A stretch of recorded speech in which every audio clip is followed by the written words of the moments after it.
Podem se acomodar, por gentileza.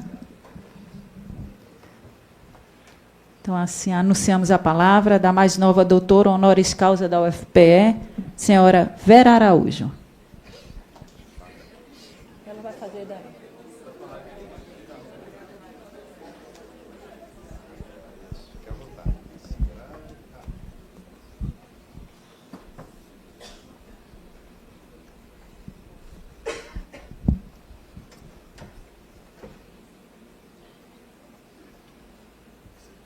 Bota esse copo mais para cá. O copo dela.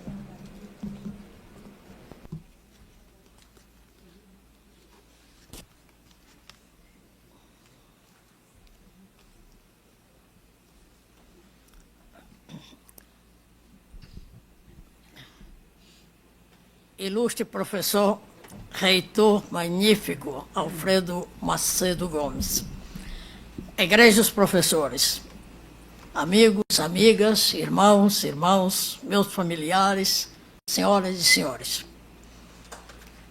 Professor Paulo Henrique Martins já disse quase tudo. Ou melhor, disse tudo e algo mais. Porém, talvez eu diga algumas coisas que são iguais às que ele diz. Mas agora vou dizer com o coração. Antes de tudo, agradeço pela honra que me foi concedida, certamente inesperada. Porém, me seja concedido de explicar ao senhor reitor, ao conselho acadêmico e a todos os presentes os motivos desse meu agradecimento e os sentimentos que ele provoca no meu coração. Mais de 60 anos atrás, ainda muito jovem, num dia inesquecível, galguei a escadaria da renomada Faculdade de Direito do Recife. Carregava uma bagagem cheia de sonhos e emoções, mas, sobretudo, de expectativas e de esperanças. Como dizia o professor Paulo, nasci e me criei na Vila Operária de Camaragibe, onde meu pai era chefe da contabilidade da fábrica de tecidos. A minha era uma família numerosa e unida, fundada em sólidos princípios religiosos e morais, entre os quais a honestidade funcionava como o 11º mandamento. O meu contato com a pobreza e a desigualdade foi, portanto, real, compartilhada com os amigos e colegas de escola, filhos dos operários da fábrica. Daí, logo enxerguei na carreira jurídica o caminho melhor para me empenhar por um mundo com condições de vida mais justas. Quando a minha família se transferiu para o Recife, tudo se abriu. Recife era a grande cidade, que oferecia muito: cultura, história, consciência social, liberdade. Eram aqueles os tempos nos quais nós, jovens, estávamos engajados naquela atmosfera de mudanças radicais que explodiria na década sucessiva, 1968. A Faculdade de Direito, os 4 anos que participei, me proporcionou, além de um sólido conhecimento jurídico, 3 certezas. A convicção que normas sadias e justas são uma ferramenta indispensável para uma sociedade harmoniosa, inclusiva e igualadora. Que o conhecimento e o saber não são negociáveis para realizar na sociedade mudanças radicais. E que os direitos humanos nunca podem ser mercadejados em nome de qualquer ideologia. Anos, portanto, positivos, de luta e de muito estudo, com professores de altíssimo perfil. No fundo do coração, porém, permanecia uma questão aberta. Com quais valores preencher a luta, o percurso? É no meio desta situação que um acontecimento viria a mudar o curso da minha vida. Através do meu irmão, que havia estudado em Roma, vinha conhecer 3 jovens, 2 mulheres e um homem, focolarinos, que tinham chegado aqui no Recife. O encontro com eles foi para mim o clássico Eureka. O que encontrei? O valor supremo, antigo e sempre novo, conhecido e ao mesmo tempo desconhecido, até que não se torna o próprio respiro, o ágape, o amor desinteressado e oferecido, puro dom. Eu vi o ágape entre eles, que criava uma relação inimaginável, harmoniosa, feliz, e que se derramava sobre todos aqueles que encontrava. Eureka! Eram cristãos e estavam procurando viver a boa notícia que Jesus de Nazaré trouxe hoje, no nosso tempo e nos seus desafios. Alguns meses depois me encontrei num avião rumo à Itália, no coração das montanhas Dolomitas, onde essa gente estranha encontrava-se para vivenciar uma convivência na cidade nova, a Mariápolis, onde a única lei era o ágape. Uma experiência inesquecível e marcante, que mudou os meus antigos projetos em um projeto novo. Chiara Lubick, iniciadora dessa lúcida loucura, me convidou para participar totalmente ao seu objetivo de um mundo unido e fraterno. Na sua longa vida extraordinária, ela teve inspirações significativas para atualizar o seu sonho nas diversas áreas da existência humana. Por isso, percorreu os 5 continentes, encontrando personalidades e gente comum em tribunas acadêmicas e de instituições internacionais como a ONU, a Unesco, o Conselho da Europa. Pelo seu trabalho incansável e inovador, recebeu doutorados nas diversas áreas do saber, da parte da Universidade de 3 continentes, prêmios de variadas instituições e ainda cidadanias honorárias de inúmeras grandes e pequenas cidades pelo mundo afora. Tive a graça de compartilhar e de trabalhar com ela com todas as minhas forças em alguns desses projetos. Para isso, completei a minha formação acadêmica, como eu já dito, do professor Paulo, concluindo o curso de Direito na Espanha e frequentando o curso de Teologia em Roma e a Faculdade de Ciências Políticas em Direito Sociológico em Florença. Um desses projetos foi e é a já conhecida Economia de Comunhão, a EDC. Uma verdadeira inspiração no campo da economia, broto de um longo convívio com a realidade brasileira de pobreza e exclusão. Uma ideia simples, tão simples que eu mesmo no início não percebi imediatamente nem o sentido profundo, nem as consequências. Foi só quando vi o vídeo de Chiara, que explicava a EDC em São Paulo, a comunidade do movimento, que a luz se acendeu, que a ficha caiu. Num segundo, eu entrevi e vislumbrei a importância e os efeitos. Daquele momento, junto com outros autores, entre os quais Luigino Bruni, que por anos foi o responsável da EDC Mundial, tive inúmeras ocasiões de transmitir essa realidade em muitos países e continentes, em muitas universidades, entre as quais esta, que hoje me honra, em seminários e encontros de gente comum e de empreendedores. Mas o que é a EDC, em poucos acentos? A economia de comunhão consiste em orientar a empresa a constituir-se como uma comunidade produtiva, altamente responsabilizada e motivada, solidária com os excluídos, os marginalizados e os necessitados. Isto realiza-se com a repartição dos lucros obtidos em vista de um tríplice objetivo: um terço para os necessitados, um terço para a formação de homens novos, comprometidos com a cultura da partilha, e um terço para o incremento da empresa, para o seu desenvolvimento e consolidação. A EDC, vivenciada hoje em centenas de empresas, promove um salto de qualidade, não só nos relacionamentos pessoais, mas também na organização do trabalho e nas escolhas da produção dos bens. Para atuar a EDC, se faz necessário uma guinada antológica, hoje urgente como nunca. Uma mentalidade nova, qualificada, consentânea aos desafios de hoje.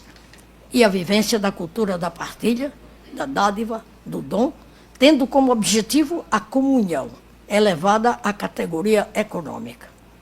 A EDC não é só um projeto prático, mas no decorrer da experimentação se vai delineando uma nova teoria econômica, que já se entrevê em doutorados, cátedras universitárias, convênios, simpósios e seminários, além de publicações e debates acadêmicos. Estou falando de enxertar na economia uma dimensão diversa, alta, não só geradora de bens materiais, mas ator eficiente no âmbito da sociedade civil, na qualidade de vida das pessoas, incidindo sobre a sua dignidade e, em última análise, sobre a sua maturação. A EDC leva a sua contribuição, ainda pequena, mas robusta, para a superação desta economia de mercado capitalista, hoje mais do que nunca insuficiente, degradante e inumana. Ela, a economia de comunhão, se acontece e, quando acontece, punge e atormenta. Me permito narrar 2 pequenos fatos que vivenciei propagando a EDC e que mostram o impacto que produz. Em um encontro com algumas dezenas de empreendedores em Buenos Aires, num café da manhã, depois de ter falado sobre a EDC, um cidadão, que depois eu soube ser o representante da Danone no Brasil, se aproximou e me disse: "A senhora é louca, mas infelizmente tem razão." Em outro momento, encontrei alguns empresários e banqueiros em uma sala da ONU, em Nova York. Quando terminei de falar, um banqueiro veio me saudar e me disse: "Se eu tivesse a coragem de atuar o que a senhora disse hoje, os meus ganhos iriam dobrar."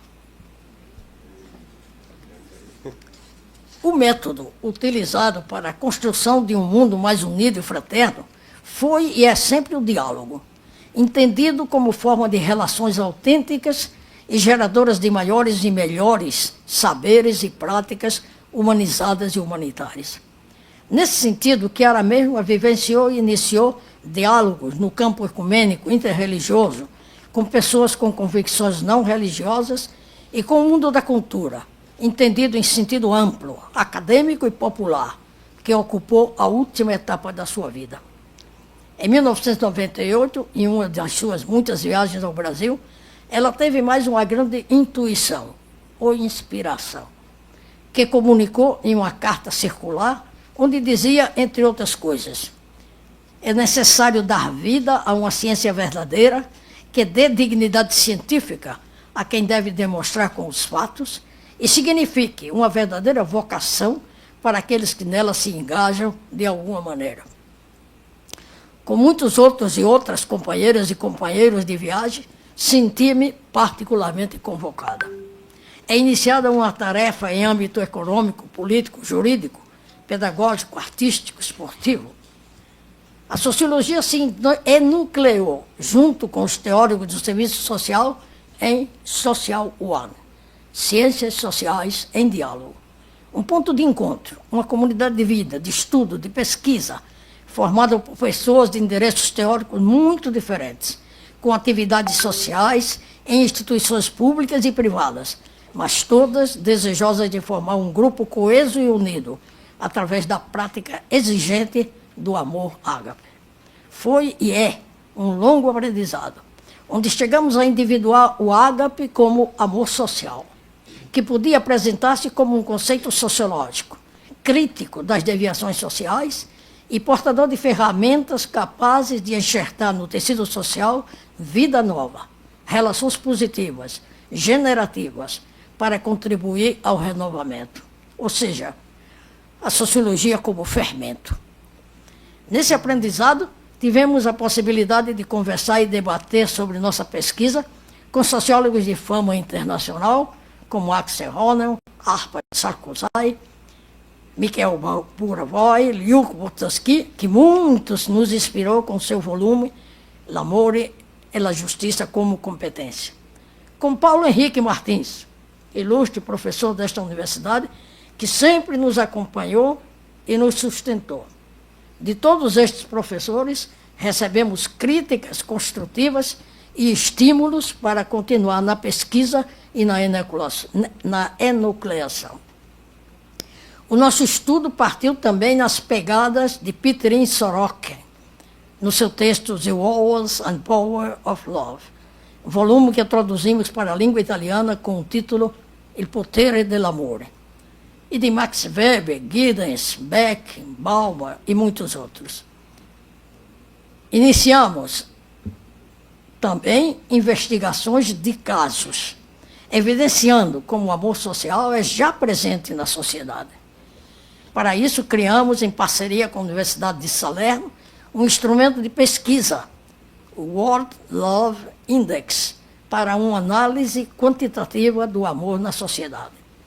E assim, chegamos à definição do ágape social. O professor e sociólogo Genário Iório, um dos iniciadores, com alguns outros, comigo, de Social One, recolhendo todo o estudo feito, assim definiu o ágape.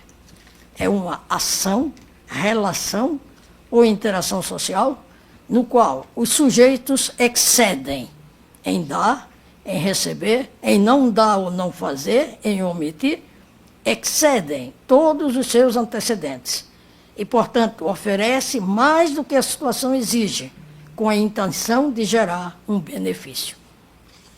Podemos, assim, sublinhar que o ágape é uma ação, uma praxis, que não é utilitária, porque não exige retorno, não tem como base a justiça, porque não pede retribuição ou equidade, e não é nem mesmo solidariedade, que implica uma adesão a princípios condivididos.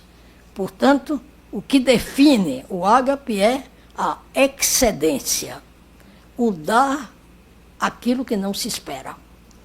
Excedência que se observa na intensidade da ação, que visa sempre o bem do outro, que pode durar pouco ou muito tempo e que não contabiliza, não faz contas. O conceito de ágape social já foi aceito e publicizado pela Associação Internacional de Sociologia e se tornou, assim, parte do léxico sociológico. Nesse nosso tempo, caracterizado por um processo de aceleração, com tudo aquilo que implica, o ágape social pode introduzir um germe e um princípio de desaceleração, que favorece a reflexão e a serenidade necessárias para um bem viver. Permitam-me concluir compartilhando um momento e uma experiência preciosa da minha história. Em 2005, tive a oportunidade de viajar para a África.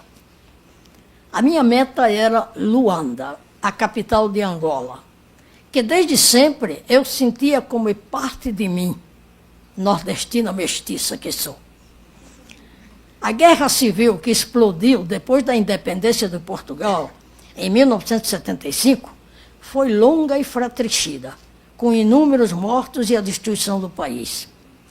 Em 2002, com a morte de Savimbi, líder de uma das facções em luta, terminaram os combates e José Eduardo dos Santos, da facção vencedora, formou um governo do qual era presidente, com uma Câmara de Deputados única, com 220 membros provenientes de vários partidos.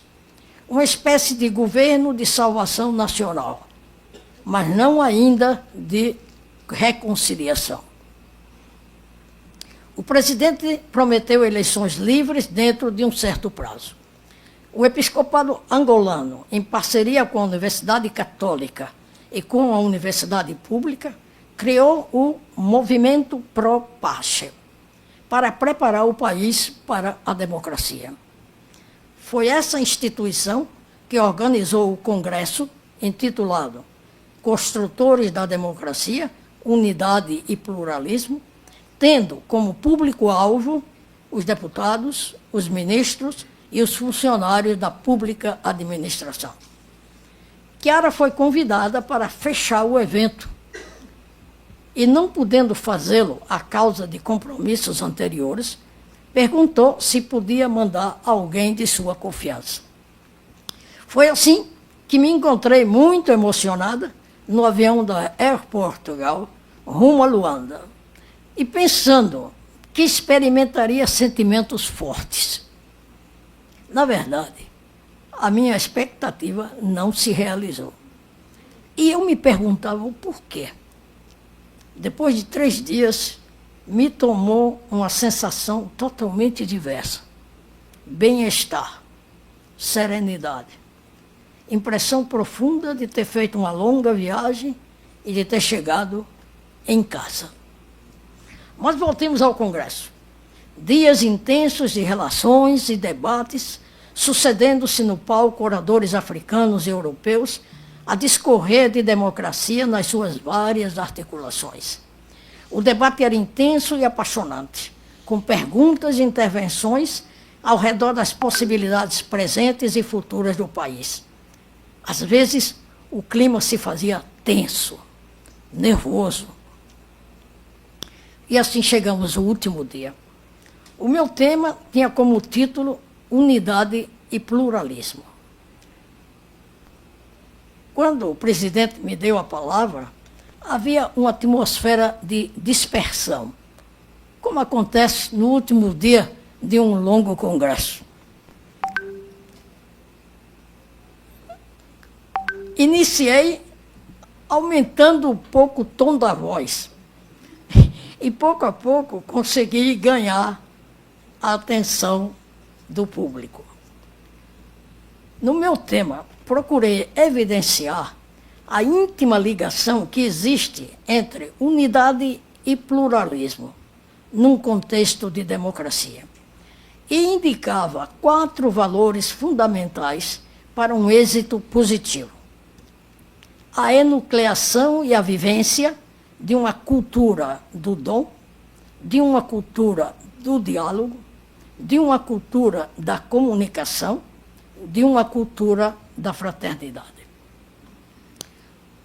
Pouco a pouco, a atenção crescia visivelmente. Terminada a explanação, uma chuva de perguntas, de clarificações sem fim, coroada por um aplauso final rumoroso, com a sala inteira de pé. Naquele momento, havia unanimidade. Vencia a união e, com ela, a esperança. Ficava a tarefa a ser executada segundo a vontade, o esforço e o empenho de todos e de cada um nos anos que seguiam. Muito obrigado por me terem escutado com tanta atenção. Desejo a todos a luz da esperança e a esta universidade, que me concedeu esta honra de ser distribuidora da luz da sabedoria, que é o sal de todo saber e de todo conhecimento. Obrigado.